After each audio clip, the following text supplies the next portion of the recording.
Vienna Austria में है। ये इम्पोर्टेंट नोट है दोस्तों। हेलो दोस्तों, मैं कान्हा ठाकुर आपका तहे दिल से स्वागत करता हूँ आपके अपने YouTube channel logic with Lokesh में। तो जैसा कि आप सभी जानते हैं, हमने पिछले सेशन में सेट नंबर 9 को बहुत ही अच्छी तरीके से अटेंड किए थे और बहुत ही इम्पोर्टेंट डेट्स को भी हमने देखे थे। और आज हम इस सेशन में सेट नंबर 10 को अटेंड करने जा रहे हैं। तो जितने भी फ्रेंड्स सेट नंबर 1 से सेट नंबर 9 तक का सेट नहीं अटेंड किए हैं, कृपया पूर्वक एक बार अवश्य ही देखें। तो चलिए दोस्तों, शुरू करते हैं आज का यह हमारा सेशन।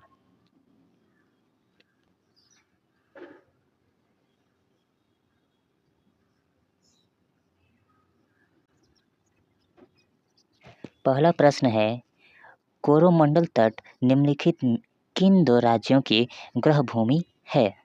तो तमिलनाडु और आंध्र प्रदेश की गृह भूमि है। ऑप्शन नंबर डी हमारा सही उत्तर हो जाएगा। प्रश्न संख्या 3 है, भारतीय अंतरिक्ष अनुसंधान संगठन इसरो ने अपने चंद्र अन्वेषण मिशन चंद्रयान 2 के लिए किस प्रक्षेपण यान का उपयोग किया था? तो GSLV MK3 का उपयोग किया गया था चंद्रयान 2 के प्रक्षेपण में। ऑप्शन नंबर ए हमारा सही उत्तर हो जाएगा।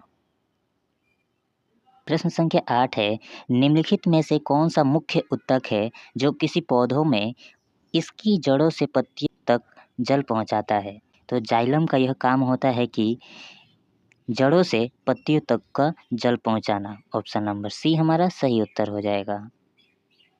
प्रश्न संख्या 12 है, वित्तीय वर्ष 2018-19 के लिए जनवरी 2020 में जारी सांख्यिकी और कार्यक्रम कार्यान्वयन मंत्रालय की रिपोर्ट के अनुसार भारत के निम्नलिखित में से किस राज्य प्रति व्यक्ति आय सभी भारतीय राज्यों और केंद्र शासित प्रदेशों से देशों में सबसे अधिक है? गोवा में सबसे अधिक है। ऑप्शन नंबर सी हमारा सही उत्तर हो जाएगा। प्रश्न संख्या 13 है, भारत शासन अधिनियम 1935 ने पहली बार डैश की व्यवस्था दी थी? प्रांतीय स्वायत्तता। ऑप्शन नंबर सी हमारा सही उत्तर हो जाएगा। प्रश्न संख्या 14 है, निम्नलिखित में से कौन संयुक्त राष्ट्र प्रणाली का एक बाहरी निरीक्षण निकाय है? निरीक्षण इकाई। ऑप्शन नंबर डी हमारा सही उत्तर हो जाएगा। सही उत्तर हो जाएगा।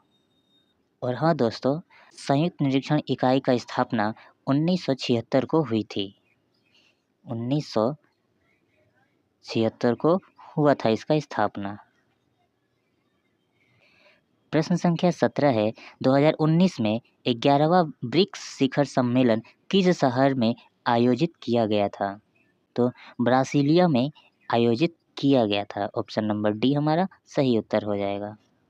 प्रश्न संख्या 18 है, निम्नलिखित में से किस राजा ने कश्मीर में चतुर्थ बौद्ध संगीति का आयोजन किया? तो कनिष्क ने आयोजन किया था चतुर्थ बौद्ध संगति का। ऑप्शन नंबर सी हमारा सही उत्तर हो जाएगा। और बौद्ध संगीतियाँ निम्नलिखित हैं, तो ये आज आपको हम चार्ट दे देते हैं, इसको अच्छे से नोट कर लीजिएगा अपने कॉपी में। तो चलिए बढ़ते हैं अपने अगले प्रश्न की तरफ। प्रश्न संख्या 20 है, भोजन के पाचन में क्या मदद करता है? तो लार भोजन के पाचन में मदद करता है, जिसे सलाइवा भी कहते हैं। प्रश्न संख्या 23 है, निम्नलिखित पहाड़ियों में से किसकी पश्चिमी सीमा पर भारतीय रेगिस्तान है? अरावली पश्चिम सीमा पर भारतीय रेगिस्तान है। ऑप्शन नंबर ए हमारा सही उत्तर हो जाएगा। प्रश्न संख्या 24 है, संयुक्त राष्ट्र महासभा 21 जून को इस रूप में मनाती है? अंतर्राष्ट्रीय योग दिवस के रूप में मनाई जाती है 21 जून को। ऑप्शन नंबर सी हमारा सही उत्तर हो जाएगा। प्रश्न संख्या 25 है, भारत के निम्नलिखित स्वतंत्रता सेनानियों में से किसे सीमांत गांधी के नाम से जाना जाता है? खान अब्दुल गफ्फार खान को सीमांत गांधी के नाम से जाना जाता है। ऑप्शन नंबर ए हमारा सही उत्तर हो जाएगा। प्रश्न संख्या 26 है, निम्न में से कौन सा शीत मरुस्थल है? तो पेंटागोनिया एक शीत मरुस्थल है। ऑप्शन नंबर ए हमारा सही उत्तर हो जाएगा। प्रश्न संख्या 27 है, गरीबी हटाओ किस राजनीतिक नेता का नारा था? तो ये हमारी इंदिरा गांधी का नारा था, गरीबी हटाओ। ऑप्शन नंबर ए हमारा सही उत्तर हो जाएगा। गरीबी हटाओ देश बचाओ का नारा 1971 के आम चुनाव में इंदिरा गांधी ने दिया था। 1971 में गरीबी हटाओ का नारा दिया गया था इंदिरा गांधी के द्वारा। बढ़ते हैं अपने अगले प्रश्न की तरफ। प्रश्न संख्या 28 है, पोंगल पंक्षी गणना निम्नलिखित में से किस राज्य की पहल है? तमिलनाडु राज्य की पहल है पोंगल पक्षी गणना। ऑप्शन नंबर ए हमारा सही आंसर हो जाएगा। प्रश्न संख्या 29 है, मई 2019 में 5वां Bharat nuclear new build congress सम्मेलन कहाँ आयोजित किया गया था? तो मुंबई में आयोजित किया गया था। और नोट्स हैं जो आपको अवश्य ही देखने चाहिए। 1957 में स्थापित अंतर्राष्ट्रीय परमाणु ऊर्जा एजेंसी का मुख्यालय वियना, ऑस्ट्रिया में है। ये इम्पोर्टेंट नोट्स है दोस्तों, तो थोड़ा सा इस पे अपना ध्यान अवश्य ही दीजिएगा। प्रश्न संख्या 30 है, टेलीफोन के संदर्भ में ADSL का पूर्ण रूप क्या है? Asymmetrical digital subscriber line. Option number D हमारा सही उत्तर हो जाएगा। और हाँ दोस्तों, ये कुछ फुल फॉर्म हम आपको दे रहे हैं, इसको अच्छे से आप लोग एक बार पढ़ लीजिएगा। बढ़ते हैं अगले प्रश्न की तरफ। प्रश्न संख्या 31 है, भारत में वस्तु एवं सेवा कर GST कब लागू किया गया था? तो 1 जुलाई 2017 को लागू किया गया था। ऑप्शन नंबर सी हमारा सही उत्तर हो जाएगा। और हाँ दोस्तों, GST में 3 प्रकार के टैक्स होते हैं। तो पहला है CGST, दूसरा है SGST और अंतिम है IGST। ये GST के 3 प्रकार के टैक्स हैं, तो इसको याद रखिएगा। प्रश्न संख्या 33 है, निम्न में से कौन सा एंटीवायरस सॉफ्टवेयर है? तो नॉर्टन एक एंटीवायरस सॉफ्टवेयर है। ऑप्शन नंबर ए हमारा सही उत्तर हो जाएगा।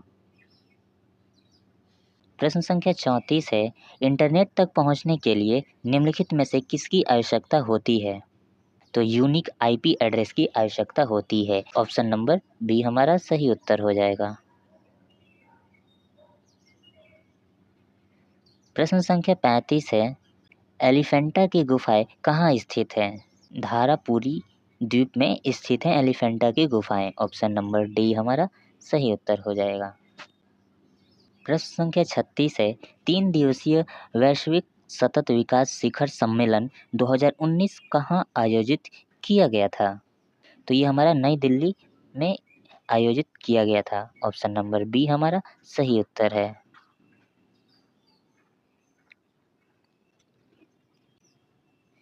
प्रश्न संख्या 37 है, ओजोन के एक अणु में ऑक्सीजन के कितने परमाणु मौजूद होते हैं? तो 3 परमाणु मौजूद होते हैं। ऑप्शन नंबर ए हमारा सही उत्तर हो जाएगा। प्रश्न संख्या 39 है, भारत में डैश और संबंध गतिविधियों हेतु ऋण के संवितरण में सबसे अधिक हिस्सेदारी वाणिज्यिक बैंकों की है? कृषि और संबंध गतिविधियों हेतु ऋण के वितरण में सबसे अधिक हिस्सेदारी वाणिज्यिक बैंकों की है। ऑप्शन नंबर ए हमारा सही उत्तर हो जाएगा। प्रश्न संख्या 45 है, गवर्नर जनरल लॉर्ड डलहौजी ने किस साम्राज्य को चेरी कहा था? तो अवध साम्राज्य को चेरी कहा था। ऑप्शन नंबर बी हमारा सही उत्तर हो जाएगा। 1851 में गवर्नर जनरल लॉर्ड डलहौजी ने अवध के रियासत के बारे में कहा था कि चेरी एक दिन हमारे ही मुंह में गिरेगा, और चेरी का मतलब है ये गिलास फल, ये गिलास फल। तो चलिए बढ़ते हैं अगले प्रश्न की तरफ। प्रश्न संख्या 47 है, 1974 में रेलवे हड़ताल का नेतृत्व किसने किया था? तो 1974 में रेलवे हड़ताल का नेतृत्व जॉर्ज फर्नांडिस ने किया था। तो थोड़ा सा इसमें प्रिंटिंग मिस्टेक हो गया है लगता है, टाइपिंग। जॉर्ज फर्नांडिस ने किया था। ऑप्शन नंबर डी हमारा सही उत्तर हो जाएगा। नोट्स देना चाहेंगे, 8 मई 1974 को देश में जॉर्ज फर्नांडिस के नेतृत्व में रेल हड़ताल आरंभ हुआ था? 8 मई 1974। तो डेट याद रख लीजिएगा दोस्तों, 8 मई 1974 को जॉर्ज फर्नांडिस ने रेलवे हड़ताल का नेतृत्व किया था। ये डेट बहुत ही इम्पोर्टेंट है, याद रखिएगा। बढ़ते हैं अगले प्रश्न की तरफ। प्रश्न संख्या 51 है, पहली यात्री रेलवे ट्रेन बॉम्बे और ठाणे के बीच कब चलाई गई थी? तो 1853 में पहली रेल यात्री ट्रेन बॉम्बे और ठाणे के बीच चलाई गई थी। ऑप्शन नंबर डी हमारा सही उत्तर हो जाएगा। अप्रैल 1853 को पहली ट्रेन बोरीबंदर छत्रपति शिवाजी टर्मिनल बॉम्बे से ठाणे के बीच चलाई गई थी। ये इम्पोर्टेंट होगा दोस्तों, क्योंकि हर परीक्षा में ये सवाल हमने देखा है। इसको नोट अवश्य ही कर लीजिएगा, नहीं तो आपका 1 नंबर यहाँ से आपका चला जाएगा। तो चलिए बढ़ते हैं अगले प्रश्न की तरफ। प्रश्न संख्या 52 है, भारतीय पुरातात्विक सर्वेक्षण विभाग द्वारा घोषित दक्षिण भारत में राष्ट्रीय महत्व के स्मारकों की सूची में कौन सा राज्य सबसे आगे है? कर्नाटक सबसे आगे है। ऑप्शन नंबर डी हमारा सही उत्तर हो जाएगा। संख्या 57 है, निम्नलिखित में से कौन लंदन में पहले गोलमेज सम्मेलन में शामिल नहीं हुआ था? तो भारतीय राष्ट्रीय कांग्रेस पहले गोलमेज सम्मेलन में शामिल नहीं। ऑप्शन नंबर डी हमारा सही उत्तर हो जाएगा। और हाँ दोस्तों, प्रथम गोलमेज सम्मेलन का उद्घाटन 12 नवंबर 1930 को हुआ था। 1930 को हुआ था प्रथम गोलमेज सम्मेलन का उद्घाटन, और द्वितीय गोलमेज सम्मेलन 1931 में महात्मा गांधी भाग लिए थे, जैसा कि हमने पिछले सेट्स में हम बता चुके हैं। 1931 में द्वितीय गोलमेज सम्मेलन में महात्मा गांधी ने भाग लिया था, और तीसरे गोलमेज सम्मेलन में 1932 में कांग्रेस के किसी प्रतिनिधि ने भाग नहीं लिया, और तीसरे गोलमेज सम्मेलन में भी, जो कि 1932 में हुआ था, इसमें भी कांग्रेस ने भाग नहीं लिया था। तो ये जितने भी हमने आपको डेट बताए हैं, ये बहुत ही इम्पोर्टेंट है। तो चलिए बढ़ते हैं अपने अगले प्रश्न की तरफ। प्रश्न संख्या 64 है, निम्नलिखित में से कौन सा विकल्प निम्नलिखित मंदों को सर्वोत्तम रूप से वर्गीकृत करता है? अल्टीमीटर, बैरोमीटर, डायनोमीटर या थर्मोमीटर? तो ये हमारा हो जाएगा मापन उपकरण। ऑप्शन नंबर बी हमारा सही उत्तर हो जाएगा।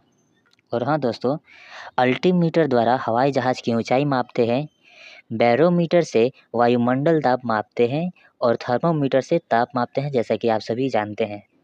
और डायनोमीटर से यांत्रिक बल या शक्ति को मापते हैं, जो बल आघूर्ण द्वारा घूर्णित शाफ्ट को दिया जाता है। प्रश्न संख्या 67 है, भारत का सबसे बड़ा नदी द्वीप माजुली किस नदी में स्थित है? ब्रह्मपुत्र में स्थित है। ऑप्शन नंबर बी हमारा सही उत्तर हो जाएगा। प्रश्न संख्या 68 है, IMD विश्व प्रतिस्पर्धा रैंकिंग 2019 में दुनिया की सबसे अधिक प्रतिस्पर्धा अर्थव्यवस्थाओं की सूची में भारत का रैंक क्या था? तो 43वां रैंक भारत का था। ऑप्शन नंबर ए हमारा सही उत्तर हो जाएगा। प्रश्न संख्या 69 है, उस प्रक्रिया का नाम बताइए जिसके द्वारा कोई एकल कोशिका स्वयं को 2 भागों में विभाजित करती है। बाइनरी विखंडन को 2 भागों में विभाजित करती है एकल कोशिका। ऑप्शन नंबर ए हमारा सही उत्तर हो जाएगा। प्रश्न संख्या 73 है, किस प्रकार के मिट्टी दक्कन के पठार के अधिकांश भाग को कवर करती है? तो काली मिट्टी दक्कन के पठार को अधिकांश भाग को कवर करती है। ऑप्शन नंबर डी हमारा सही उत्तर हो जाएगा। प्रश्न संख्या 80 है, भारत का सबसे बड़ा सार्वजनिक क्षेत्र का बैंक कौन सा है? तो state bank of India SBI Bharat का सबसे बड़ा सार्वजनिक क्षेत्र बैंक है। ऑप्शन नंबर ए हमारा सही उत्तर हो जाएगा। और दूसरे नंबर पर पंजाब नेशनल बैंक है। ठीक है, चलते हैं अगले प्रश्न की तरफ। प्रश्न संख्या 81 है, एशिया विकास बैंक का मुख्यालय किस देश में स्थित है? तो फिलीपींस में स्थित है। ऑप्शन नंबर बी हमारा सही उत्तर हो जाएगा। प्रश्न संख्या 82 है, ऊंट को रेगिस्तान का जहाज कहा जाता है, इस धारणा से लिया गया है। ऊंट का उपयोग रेगिस्तान में परिवहन के लिए किया जाता है, ऑप्शन नंबर सी हमारा सही उत्तर हो जाएगा। प्रश्न संख्या 83 है, 1962 में भारत चीन युद्ध के दौरान त्यागपत्र देने वाले मंत्री का नाम बताइए। VK Krishna Menon, option number C हमारा सही उत्तर हो जाएगा। प्रश्न संख्या 84 है, प्रसिद्ध संगाई उत्सव पूर्वोत्तर भारत के किस राज्य द्वारा आयोजित एक वार्षिक सांस्कृतिक उत्सव है। मणिपुर। प्रसिद्ध संगाई उत्सव पूर्वोत्तर भारत के द्वारा आयोजित एक वार्षिक संस्कृति उत्सव है, ऑप्शन नंबर सी हमारा सही उत्तर हो जाएगा। आज का सफ़र हमारा यहीं पे समाप्त होता है।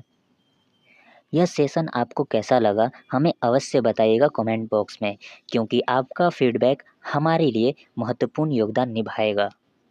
और जाते जाते हम आपसे एक सवाल अवश्य करना चाहेंगे कि आपको कौन सा सेशन सबसे अच्छा लगा, बिहार एसएससी वाला या भी जो चल रहा है एनटीपीसी रेलवे। तो हमें अवश्य ही बताइएगा कि इन दोनों सेशन में से आपको कौन सा सबसे ज़्यादा पसंद आया। तो चलिए मिलते हैं अगले सेशन में, तब तक के लिए अपना ख्याल रखिए, स्वस्थ रहिए। राधे राधे।